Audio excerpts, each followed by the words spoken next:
The defendant was caught stealing a loaf of bread, the prosecutor said flatly. The man only bowed his head. I just needed strength to live one more day, he whispered. The courtroom chuckled, but the judge didn't. He had just read the man's name. Who was Thomas Everett? And why did the judge, known for swift justice, suddenly freeze, eyes filled with tears? What happened next made an entire courtroom stand still. Stay with us. This is not a story about theft. It's a story about what a nation forgets and how it remembers. On the quiet corners of a Brooklyn neighborhood, most people passed by without noticing the man with the frayed military backpack. His name was Thomas Everett, though hardly anyone knew that. To the locals, he was just that quiet homeless guy, the one who never begged, never raised his voice, never got in anyone's way. Tom was 66. His face had the carved-out weariness of someone who'd seen more than he spoke of. A silver beard cloaked his jaw, wild, uneven. His coat hung loose over his frame, and the green canvas bag he carried had straps so thin they looked like they'd snap under the weight of one more winter. He'd lived like this for over 10 years. He didn't drink. He didn't shout. He didn't even hold a sign. Every morning, Tom walked the back alleys, collecting cans and bottles. At night, he rotated between shuttered storefronts so no business owner could complain he was lingering too long. Sometimes a cook from a nearby diner would slide him a paper bag without saying a word. He always nodded in thanks but never asked for more. People thought he had just slipped through the cracks. What they didn't know, what no one cared to ask, was that Tom had once served in the U.S. Army. 23 years, 3 tours, Bronze Star. Honorably discharged in 2005. He was somebody once. Then came the fall. After his wife Claire died of cancer, a cancer misdiagnosed by the VA hospital, Tom shut down. He sold their apartment, donated the money to her favorite charity, and walked away from the life they'd built. He cut off his family. He cut off himself. Sometimes it's easier to be nobody, he once told a volunteer at a soup kitchen, than be somebody who failed the person they loved most. And so, for over a decade, Tom drifted. No one knew about the photo he kept folded in plastic in his coat pocket. Claire, smiling on their wedding day. He took it out only when the city got too loud or the cold too sharp. He'd whisper to her, "Almost there, Claire, just holding on a little longer."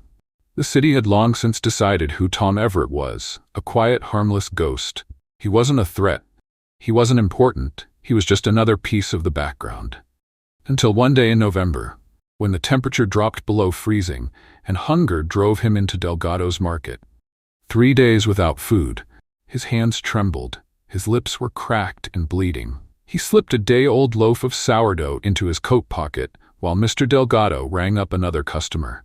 He almost made it out the door. "Hey, stop right there," Delgado shouted, already reaching for the phone. "I'm calling the cops."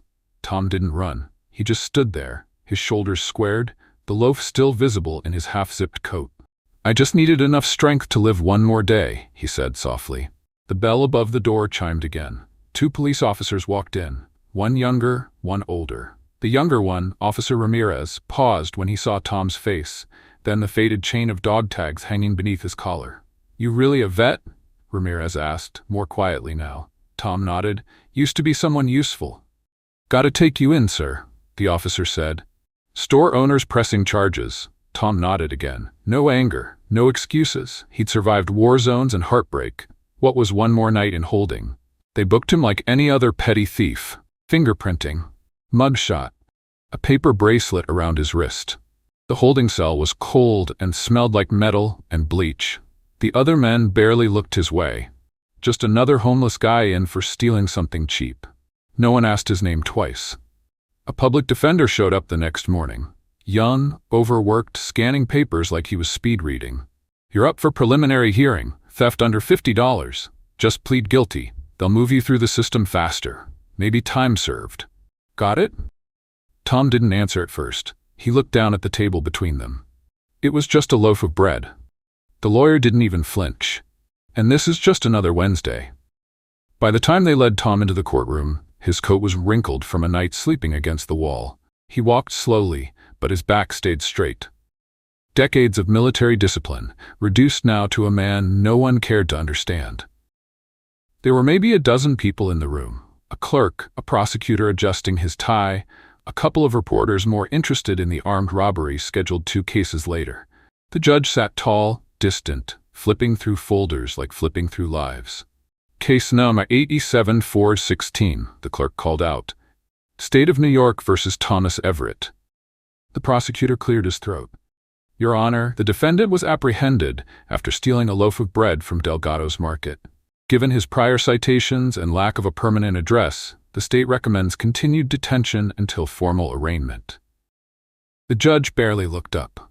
Mr. Everett, how do you plead? Tom's voice was quiet but clear. Guilty, Your Honor. I was hungry. A few chuckles from the gallery. One reporter smirked, but the judge didn't laugh. He glanced down at the folder again and paused. Thomas Edward Everett, he read aloud. Then again, slower. Thomas Edward Everett. A silence spread across the room. The judge, Alan Whitaker, narrowed his eyes. Something had shifted behind them, like a door inside his mind slowly creaking open. He read the name again, this time not from the file, but from memory. Suddenly he stood. The room froze. Judges didn't stand for minor theft cases. Court will recess for 15 minutes, Whitaker said, voice rougher than before. The defendant will remain. No one moved. Then, like waking from a trance, the bailiff banged his gavel and escorted the judge out. The gallery murmured. Reporters looked at each other. The prosecutor blinked like he'd missed a page in the script, but Tom just sat there. Calm, still, as if the world had paused before and would resume without him, like it always did. He had no idea that his name had just cracked open a memory buried for decades. That in another room, a judge now trembled at the recognition of a man he hadn't seen in 20 years. That the loaf of bread, so small, so meaningless to everyone else, had just started something no one in that courtroom could yet understand. Behind the closed door of his chambers, Judge Alan Whitaker stood still for a long time. On the wall above his desk hung a photograph most people never noticed. A group of soldiers in desert fatigues, standing under the harsh sun in front of a medic tent in Iraq. He'd kept it there quietly for years, a reminder of the life he had before law. He pulled it down now, his hands unsteady.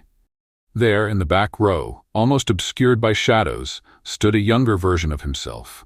Private First Class Whitaker, and behind him, taller, stronger, face grim but steady, was Thomas Everett. He remembered the day the photo was taken. He remembered the sand, the heat, the chaos of Fallujah, and he remembered the convoy. The explosion had thrown him off the road. He'd lost his radio, shrapnel in both legs, blood in his eyes. He was sure he would die there. But someone with steady hands and a voice that kept saying, "Keep breathing, kid," had dragged him 2 miles under fire. He never saw that man's face clearly. Only a last name, shouted by a commander. Everett, get him out of there. Judge Whitaker's breath caught. He opened a locked drawer and removed a military database access token, a leftover privilege from his volunteer work with Veteran Affairs. He typed with fingers that shook harder than he cared to admit. Search. Thomas Edward Everett. Results flooded in. Staff Sergeant. 3 tours. Bronze Star with V device. Service in Logistics and Field Rescue. Injury in 2003 during convoy ambush. Commendation for evacuating 17 soldiers from a burning fuel truck. A mission photo that had once made the front page of the Times. Everett carrying an injured Afghan child to a helicopter. Whitaker clicked through until he saw it, the one entry that stopped his breath cold. Evacuation, Fallujah, July 2003. Carried wounded medic, PFC Alan Whitaker. Saved life under fire. Refused treatment until medic stabilized. He leaned back in his chair. For 2 decades, he'd wondered who saved him. And all this time, that man had been collecting bottles on the same streets where Whitaker now wore black robes and passed judgment. In the courtroom, Tom Everett sat motionless. The bailiff scrolled his phone. No one spoke to the man in handcuffs. No one noticed that something monumental had shifted behind the bench. No one noticed that a forgotten veteran had just been seen, truly seen, for the first time in 15 years. In his chambers, Whitaker picked up the phone. First, he called Fort Hamilton, asked for Colonel David Monroe, now overseeing Veterans Outreach, the man who had commanded the Iraq unit both he and Everett had served in. David, he said, skipping formalities. He's here. Everett, the man who carried me out. Silence. Then, where? My courtroom, charged with stealing bread. Another silence. Then, don't let him leave. I'm on my way. Before returning to the bench, Judge Whitaker slid something into a plain envelope, a photocopy of the Times article and a handwritten note. Some heroes never asked to be remembered. He placed it on his clerk's desk without explanation. Then he returned to court. The 15-minute recess had ended, but nothing in the room was the same, especially not the judge. As Judge Whitaker returned to the bench, a quiet tension hung in the air. He no longer moved like a detached official, but like a man holding something heavy in his chest. "The court will reconvene," he said, voice steady but softer than before. "In light of new information, we will postpone further proceedings until tomorrow morning." The prosecutor raised an eyebrow. "Your Honor, with respect, this is a minor theft." "This defendant deserves more than a routine dismissal," Whitaker interrupted, gaze locked on the young attorney. "He deserves to be looked at properly." There was something final in his tone. The prosecutor didn't push back. Tom was let out once again, the cuffs digging slightly into his wrists. He didn't ask questions. He'd learned not to. In places like this, people made decisions around him, not with him. That night, in a holding cell 2 counties over, another version of his story was beginning to unfold. Colonel David Monroe arrived at the courthouse just before dusk. He was older now, but still stood with the spine of a man who'd never learned how to slouch. In his hand was a thin black folder with the U.S. Army insignia embossed in gold. Inside that folder were truths buried under years of paperwork. Walter Everett's discharge papers, his commendations, a note from General William Richards, whose son had once served in Everett's convoy, and something else. A VA audit report, uncovered only days ago, during Monroe's ongoing review into lost veteran records. It turned out that in 2008, the year Claire Everett died, a government database migration resulted in thousands of veterans being flagged for non-response. Letters had been sent to their last known addresses, most outdated. Benefits were quietly suspended for those who didn't reply. Tom's check stopped. His medical care was cut off. No one followed up. No one called. For over 15 years, he'd been entitled to monthly compensation, PTSD treatment, and housing support. No one noticed when he vanished. Back at the courthouse, Monroe sat across from Whitaker in his chambers. The 2 men were quiet for a moment, both absorbing the weight of what they'd failed to prevent. "I spent years trying to find him," the judge finally said. "All I had was Everett. No first name, no records, just a battlefield memory." Monroe nodded. "We lose more of them like this than people want to admit, but it's different now." He placed the folder on Whitaker's desk. "He's not a case file, he's a symbol."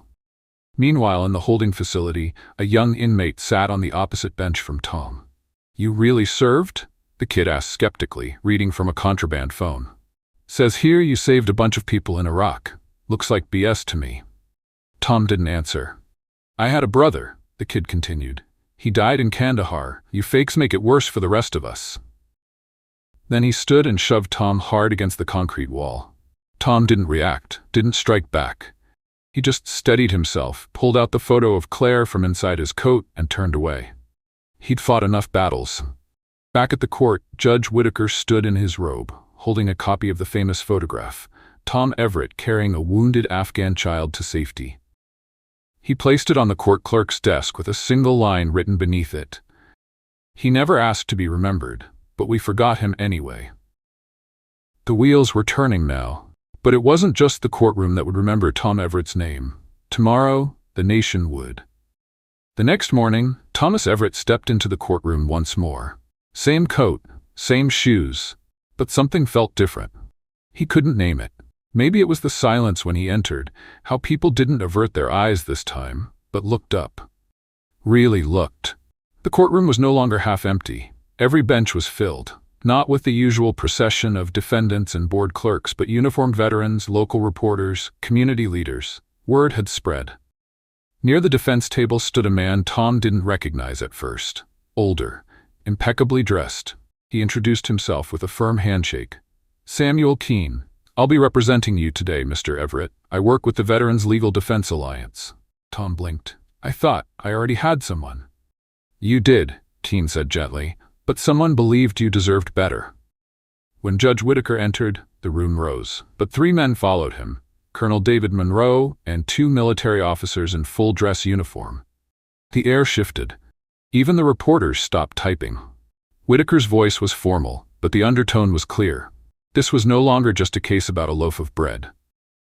Before addressing the matter of charges, the judge said, the court will hear testimony relevant to the defendant's service and background. Colonel Monroe, please take the stand.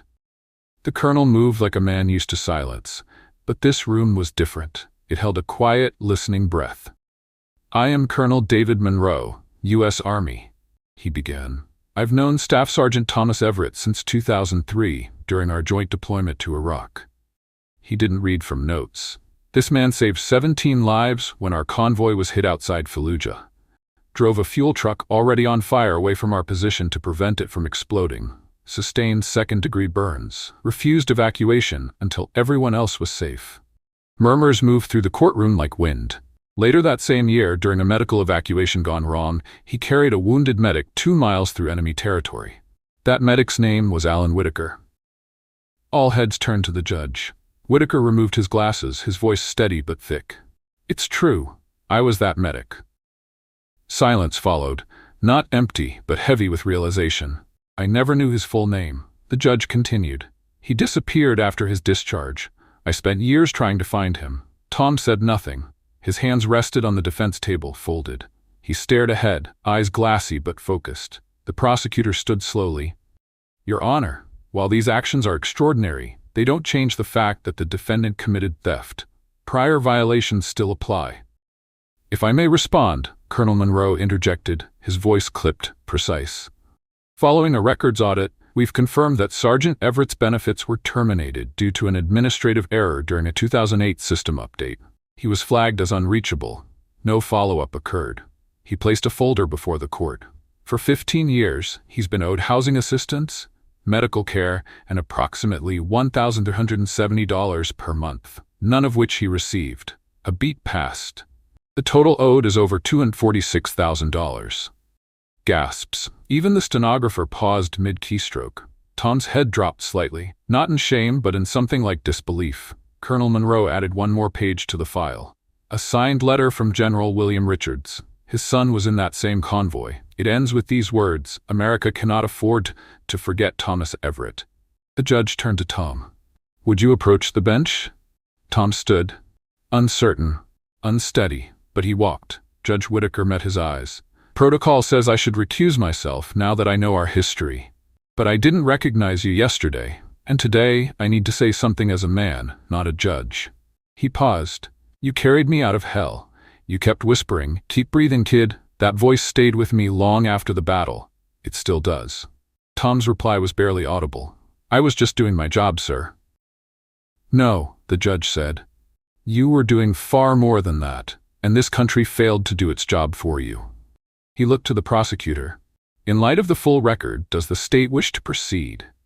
The young lawyer shook his head slowly. The state moves to dismiss all charges and math with prejudice. The judge's gavel came down. Thomas Everett, you are free to go, and this court extends its apology for not seeing you sooner. The gallery stood. No cheers, no applause, just silence. The kind reserved for men who never asked to be honored, but had earned it anyway. Outside the courthouse, the air had changed. What began as a routine petty theft hearing had turned into something much larger. By noon, news vans lined the sidewalk. Reporters swarmed the steps, microphones angled at every uniformed figure leaving the courtroom. Inside, Thomas Everett sat quietly on a wooden bench in the hallway. He was no longer handcuffed, but his posture hadn't changed. Upright, guarded. Still unsure whether to believe any of it was real. Colonel Monroe emerged beside him and handed over a folded bundle, fresh clothes donated by a local veterans group. They'll fit, Monroe said.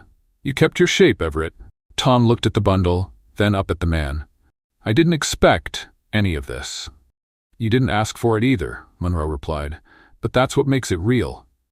By afternoon, the story had gone viral. Headline after headline. War hero mistaken for vagrant, a judge remembers. Bronze Star recipient arrested over bread theft. The system forgot him. Then it saw him. The photo of Tom carrying the Afghan child resurfaced. It was paired side by side with a recent photo of him being escorted from Delgado's market in cuffs. Two versions of the same man. Two faces of a country's gratitude and its neglect. Online opinions exploded. If this man was a real soldier, why wasn't he getting help already? This is why our systems need fixing. No vet should go hungry, period. But under the noise, something more important was happening. People were listening. Veterans from across the country began sharing similar stories: benefits lost in paperwork, housing delayed, trauma untreated. The hashtag Remember Everett began trending. That evening, the Department of Veterans Affairs released a statement promising a full investigation into all cases affected by the 2008 records migration. A hotline was activated. An emergency review board was assembled. Tom Everett had never raised his voice, but now the country was raising it for him. At the courthouse gates, a familiar face appeared through the crowd. A woman in her 30s, nervous but determined. She stepped around reporters until she stood before Tom. "Uncle Tom?" she asked, her voice trembling. He blinked. "Emily?" she said. "Claire's niece. My mom's been searching for you for years." His shoulders slumped, not in weakness but in release, like a weight he had carried across a decade had just finally dropped. She stepped forward and embraced him, not out of pity, but out of memory. "You don't have to be invisible anymore," she whispered. Tom didn't speak, he just held on.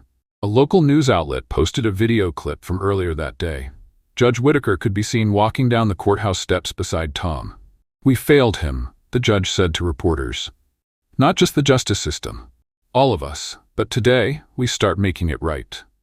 Standing behind them was Mr. Delgado, the shop owner. He looked shaken, holding a bag in his hands. He approached Tom slowly. "I saw someone desperate," Delgado said quietly. "I didn't see the soldier, or the man." He handed over the bag, fresh bread, wrapped in brown paper. "I'm sorry," he added. Tom took the bread, nodded once, then turned back to Emily. That night, donations flooded into a relief fund set up by the Veterans Legal Defense Alliance. In less than 24 hours, it raised over $200,000, earmarked not just for Tom, but for others like him. Local city officials called an emergency session on homelessness and veteran support. The mayor released a statement promising reform. National news picked up the story. But through it all, Tom Everett remained the same. He spoke little. He walked slow. But now, people made way when he passed. Not out of fear, not out of guilt, but out of recognition. 3 days after the courtroom fell silent, Thomas Everett stood in front of a door he never thought he'd open again. It was the entrance to a modest one-bedroom apartment in Veterans Village, a newly built housing community in Brooklyn dedicated to former service members. The hallway still smelled like fresh paint. The keys had been handed to him by a soft-spoken coordinator who called him Mr. Everett, without irony or hesitation. He turned the handle and stepped inside. The space was quiet, simple: a bed, a kitchenette, a window that let in the afternoon sun. But it was his. Not a bench, not a doorway, not a holding cell, a home. On the far wall, a photo had already been framed and hung, gifted by the judge himself. It was the now iconic image of Tom in uniform carrying the Afghan child, printed in black and white. Beneath it, a small plaque read, "Some heroes never ask to be remembered. We remember anyway." Tom stood in front of it for a long time. Over the following weeks, the rhythm of his life began to change. In the mornings, he walked to the corner store for groceries. Mr. Delgado greeted him by name now, not out of obligation, but habit. Every Sunday, he was invited to dinner with Judge Whitaker's family. He rarely said much, but the judge's young son always asked questions. About tanks, about deserts, about courage. "Were you ever scared?" the boy once asked. Tom had paused, then answered softly, "Only when I thought no one would come back for me." Emily helped him reconnect with his late wife's side of the family. Old letters were returned to him. Photos too. One afternoon, she brought him a box that Claire had once saved. His medals, including the Bronze Star, the Purple Heart, and a service ribbon he'd never bothered to display. He didn't say much when he opened it.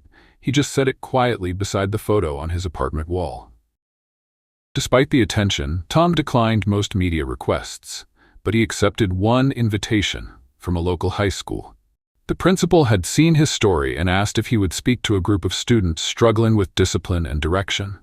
He didn't give a speech. He just sat on a chair in the gymnasium and told them what it was like to serve, and what it was like to come home and not be seen.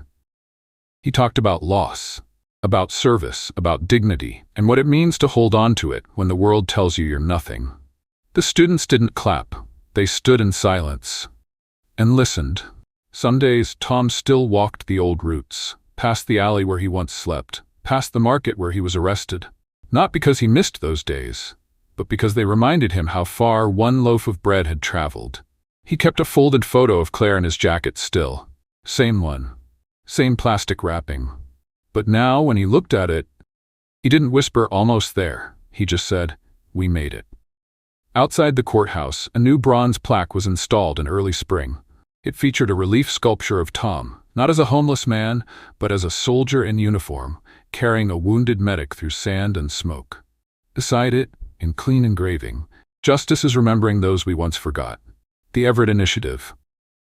An annual legal assistance fund was launched under that name, offering representation to homeless veterans across the state. At night, Tom often sat on a bench in Prospect Park, the same bench where he once spent nights curled against the cold. Now he sat upright, coat zipped, posture easy. And sometimes a stranger would sit beside him. Someone who recognized him from the news, or who'd served long ago. They didn't ask for advice. They just sat with him. Because sometimes just being seen was enough. On Veterans Day, Thomas Everett stood before a quiet crowd at Fort Hamilton. He wore his dress uniform for the first time in decades. The medals on his chest caught the light, symbols of service no one had noticed while he was sleeping under scaffolding. His name had been called not as a defendant, but as a guest of honor. Behind him stood a line of active service members. In front of him, civilians, students, fellow veterans, and families holding photos of those who never came home.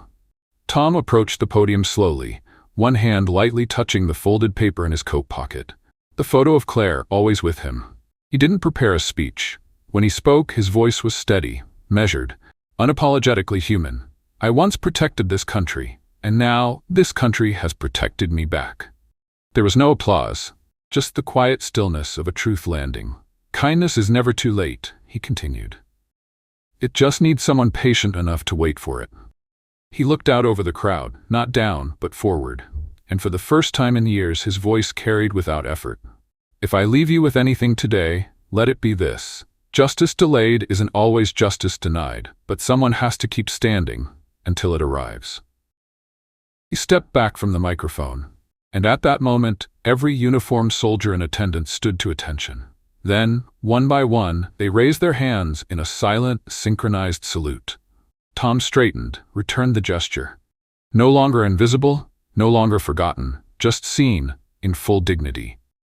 In the weeks that followed, his story continued to ripple outward. Legislators cited his case during heated debates over VA reform. A bill was introduced to audit benefit terminations nationwide, named the Everett Provision.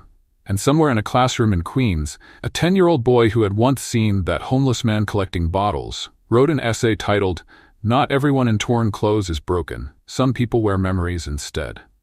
It won a city-wide competition, and it ended with a sentence that echoed across every heart that had heard Tom's story. Justice is not just a verdict. It's a person being seen for who they truly are. Have you ever witnessed someone being misjudged just by how they looked? Have you ever believed in someone the world had already written off? Comment 1 if you've seen justice arrive late, but still worth the wait. Comment 2 if you believe good people don't need noise just to be seen clearly. Subscribe for more stories that restore your faith in what's right. Share this video if you've ever wished someone could be seen through different eyes.